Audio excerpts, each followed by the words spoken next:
Hello everybody, I'm David Story. I'm the Subject Area Manager for Digital Technologies, which is the IT and Computer Science Department. Welcome to the Head Start Week. It starts tomorrow morning and I'm first up, and we're going to run this for 6 weeks, and we'd encourage you to go to all of the activities. Some staff are putting something on every day. Some people are doing one big activity that you spend the week working on, and hopefully there's something there for everybody.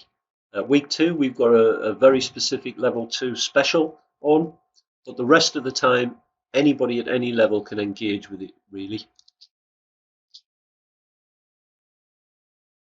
So these are our staff within the department. That's me, David.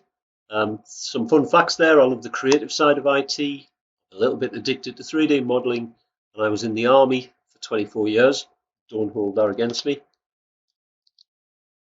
This is Tom Gabriel, loves to mountain bike, scuba dive, and he also likes building websites, which is just as well because he teaches web design.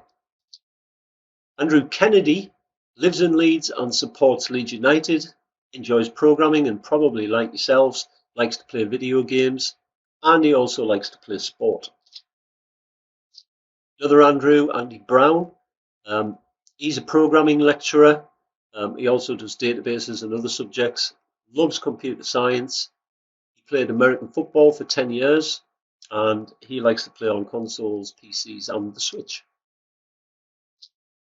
Marjorie Midgley loves to travel, enjoys gardening and growing things, and the interesting fact at the bottom there was she was headhunted when travelling on a train in the 1980s. She was reading a BBC microcomputer magazine, I think it was, and she was asked would she like to become a programmer, and she never looked back as a result of it.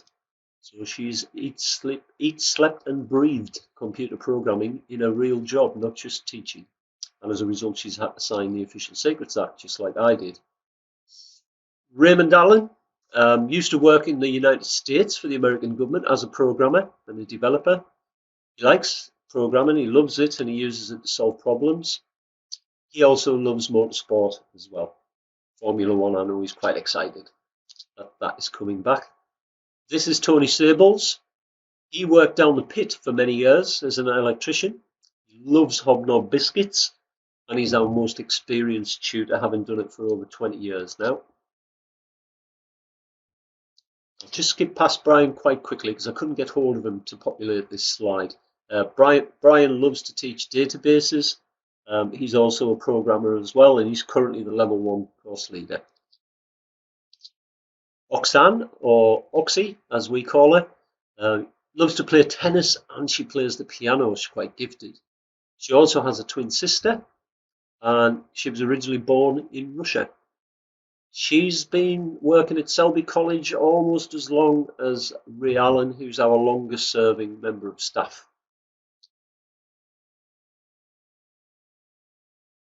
Now, I'm sure there's lots of questions you're going to have about the courses, and as the Head Start activities progress and you've got email or you've got chat boxes, you can ask more questions, but I thought I'd put a few things together. So this is a typical timetable. This is a level 3 timetable. I can't guarantee yours will look like this year. I haven't actually wrote them yet. However, you can see on this one, there's a study day on a Monday. There's some GCSE maths resits lessons in there. This student doesn't actually have an English resit, but could have done. All the green ones are IT, and the peach-coloured one at the bottom is the session with your guidance and support tutor. Everybody's going to have at least one session of that. This coming year, you'll also have some independent sessions as well, where you won't have a tutor with you, but you will be set work to do. So it'll look different to this, but if everything goes well, I expect to be able to give you at least one study day. Now, the study day means you're supposed to work on your studies, although we do appreciate some of you are going to be looking for part-time jobs, etc.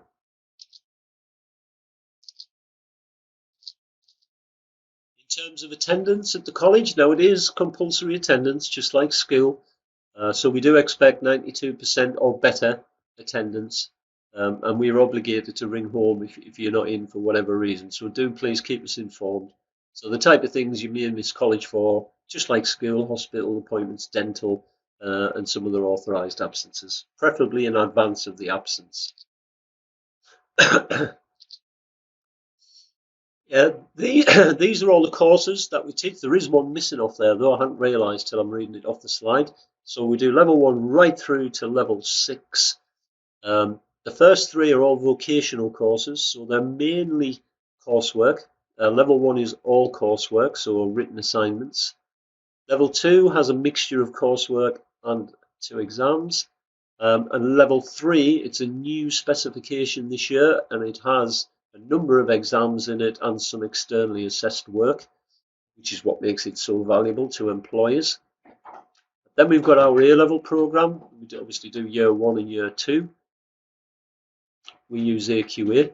The one that's missing is level 4, should be in there after the A-level. So anybody finishing level 3 or A-level can either go to university, employment or apprenticeship, or they can stay with us and do their higher education through our program as well. And many of them do. So we have a level 4 higher national certificate in applied computing. Then we have a level 5 higher national diploma in computing. And then finally, as of last year, we started running a full degree. So you can do your Bachelor of Science degree with us, just like you could at university. So that's a great option to have. I think it's a lot more cost effective to do it with us. You can carry on working locally, living at home, boyfriends, girlfriends.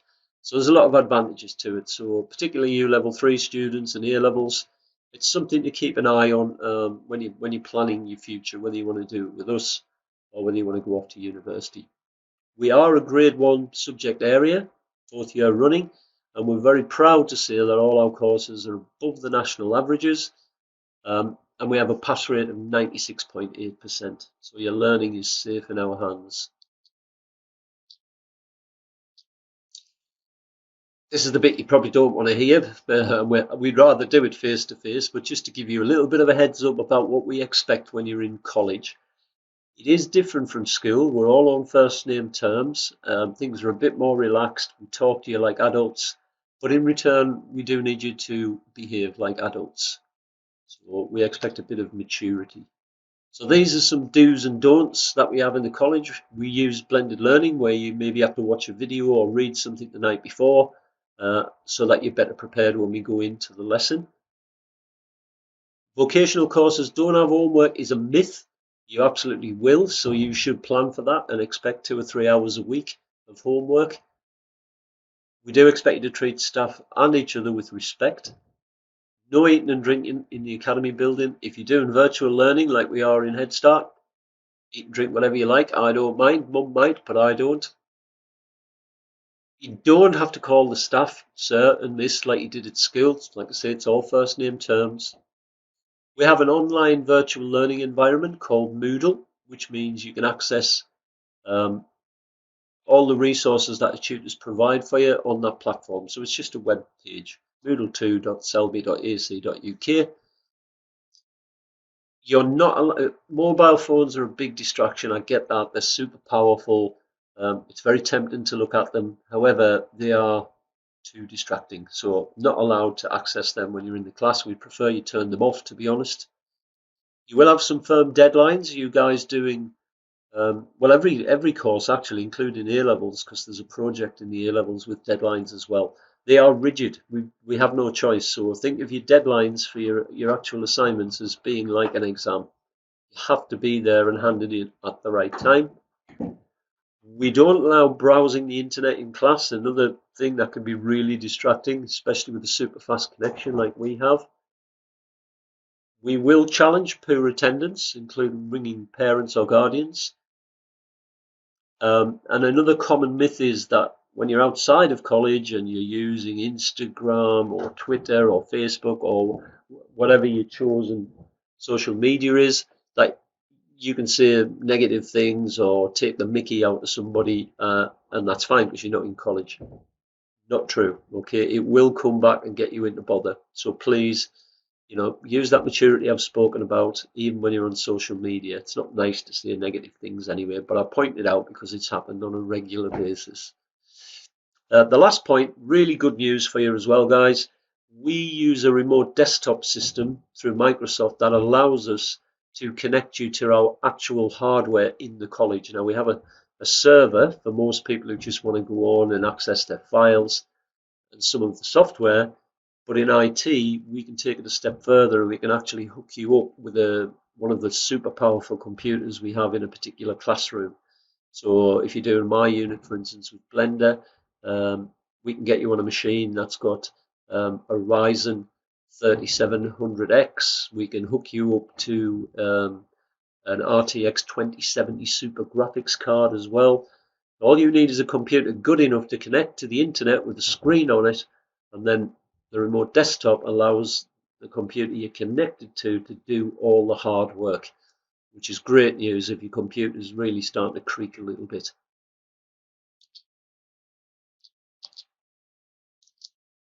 But these are the activities that we're going to be doing between now and the end of June.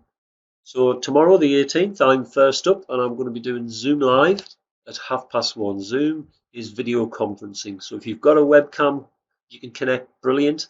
If you don't, that's fine. You'll at least hear the audio and you'll have the chat facility to ask questions. So you can see on the screen there an example of the type of thing I'm going to be working on, that little model there, the little house on the island, something fairly fundamental just to get you into 3D modeling.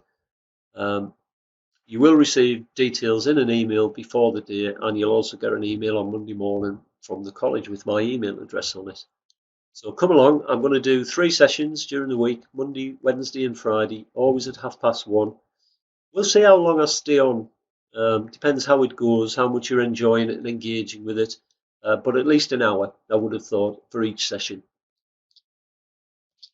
Second week, we've got a level 3 and above special with Andy Kennedy. He's going to introduce programming for games using a program called Greenfoot. So you'll get an email from him. That's the first week in June. We've got a half term after this coming week, and then Andrew will be doing that. At the same time, on week 2, we've also got a level 2 and below special with Oxy. She is going to glamorize spreadsheets for you so that you can see some fun and interesting ways that you can use spreadsheets. Because it is an important piece of software along with database. It's heavily used in businesses, so super useful to learn those skills.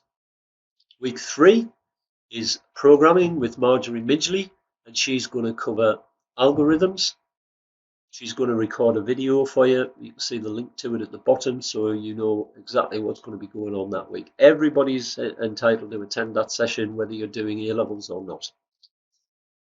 Week 4 is Tom Gabriel. He's going to do the fundamentals of web design, which will include HTML and CSS. And he'll take you from a novice to a master, and he's going to provide you with 5 video tutorials. Week 5 is Ray Allen.